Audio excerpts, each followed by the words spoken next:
Vladimir Vladimirovich Putin took oath for the fifth time as Russian president and a sixth time as the head of a state of Russian Federation since 2000. In his sixth term, what will be the benefits India can receive? Will his sixth term help us in becoming a global superpower? To understand Mr. Putin's sixth term and the impact on India Russia relationship, let's talk about the current spectrum of the relationship we have between the two countries. And they can be broadly classified into eight different dimensions. These are the old ones: international diplomacy, defense, space, nuclear energy.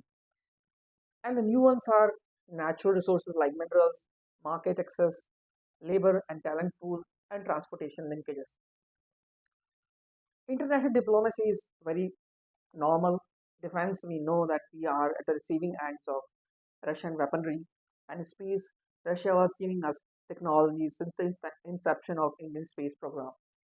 And Russia was also a supplier of nuclear energy when we initially launched our nuclear energy program to fulfill the needs of growing economy. So these were the old ones. Before 2022, Russia was a huge supporter of India's bid for permanent seat at UN Security Council. Russia also supported various initiatives India took with respect to Kashmir in UN Security Council, and they are going to still relevant.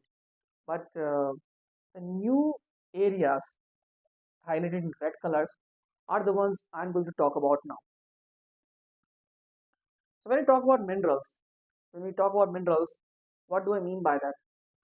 As you may know that India is exporting huge amounts of Russian oil, and recently we started importing Russian coal, and we have been importing LNG gas in a limited capacity. However, India is growing. We are hungry. We want to be a superpower. We want to achieve an economic growth. For that, we need natural resources. And Russia is a huge country with vast natural resources. So it's a kind of win-win situation. We have to go and let's say bid for mining rights of Russian regions where there are natural resources and mine it, use it for our growth, like China is doing currently. So this is the new area: minerals like titanium, iron, lithium, nickel, platinum, all sort of things. We have already using the diamonds.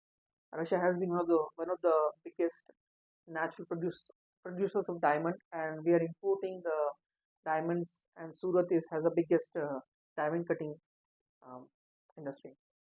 So this is one area where we can have a huge good relationship. Apart from those four, they will continue maybe in a slow process.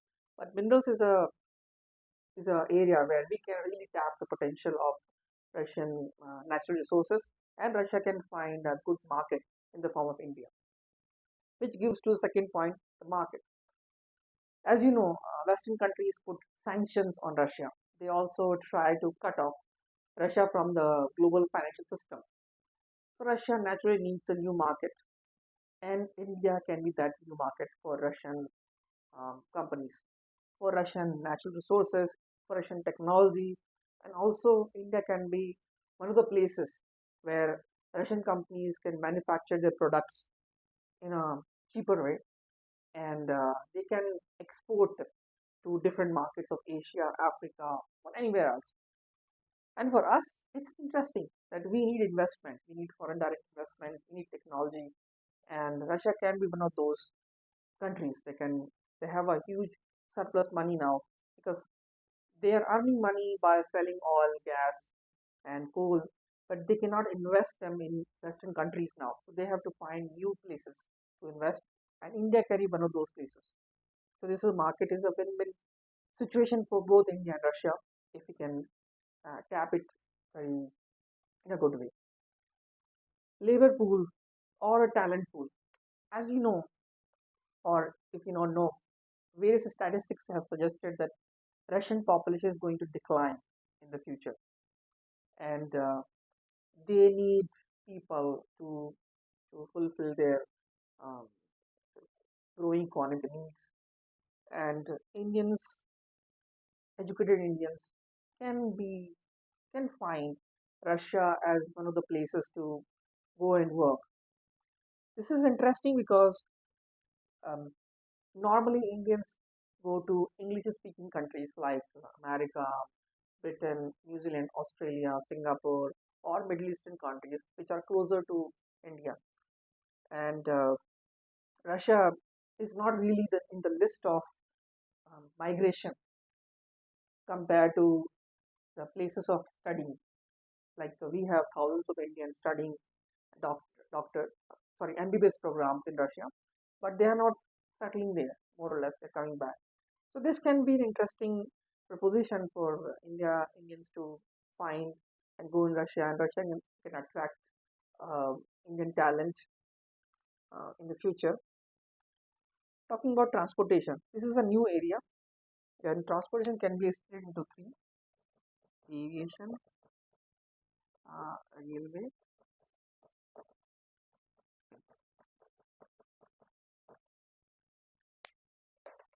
Talking about aviation, this area hasn't been tapped well. Russia is under huge sanctions, and they cannot procure Western spare parts for their Western planes like Airbus and Boeing. Maybe they are able to procure them with the help of China, but this cannot be a sustainable solution for them, like they are thinking. So they are reinvesting in their aviation industry, and they want to make passenger planes in the future. And for us, it can be a good idea. We can collaborate with Russia, and we can have a domestic or indigenous Indo-Russia passenger planes, and it can be a good market for us and for them, and we can sell it to those countries that are looking for alternatives to Airbus and Boeing. So aviation can be an area, especially passenger plane segments. Fighter plane project as a joint collaboration did not work out, but passenger planes can be looked upon. Railway, um, a Russian company is collaborating with Indian company to manufacture Vande Bharat sleeper trains, around 100 coaches, and more can be manufactured in the future. And we can also supply Russia with different technologies or different things we have, because Russia is now essentially cut off from Western world, and they might be getting a lot of things from China, but we can also be a good supplier for them. Shipping. Russia and India recently signed a contract where Indian shipyards will manufacture 24 small ships for Russian fleet for the Caspian Sea. Considering Russia is very busy in Ukraine conflict, and their entire industry is geared for military needs, they needs they need other markets or other manufacturing capacity where they can make such commercial plane, railway equipment, or ships and whatnot. India can be one of the places where they can manufacture them in a low cost way and also export them. So these four are the big areas where we can assume or we can expect that India-Russia relationship are going to go in a bigger way. And in these areas, of course, they are going to be here, the old ones, the defense, space, nuclear energy. But these are the new areas, as I'm saying. And since the Russian foreign policy dictate India and China as one of the primary partners in the future, so we can provide Russia a alternative to China. Like Russia is now procuring a lot of things from China, and we in India are concerned that Russia will be over dependent on China, and that is not good for us.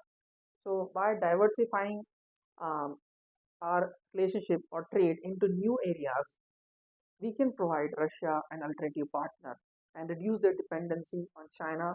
And for us, it will be beneficial in a way that we can use Russian energy resources, their scientific knowledge, their money or investments to become or to work towards becoming a global superpower. So, Mr.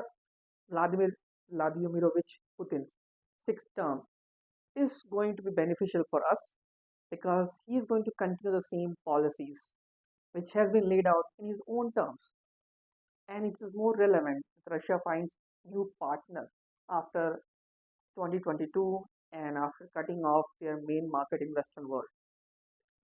If you found this video insightful, please like this, share it with your friends, and if you found something new which I haven't discussed, please put those in comment box. And for the future videos about Russia or about geopolitics or about India-Russia relationship, you can subscribe to my channel. Till then, paka, до свидания.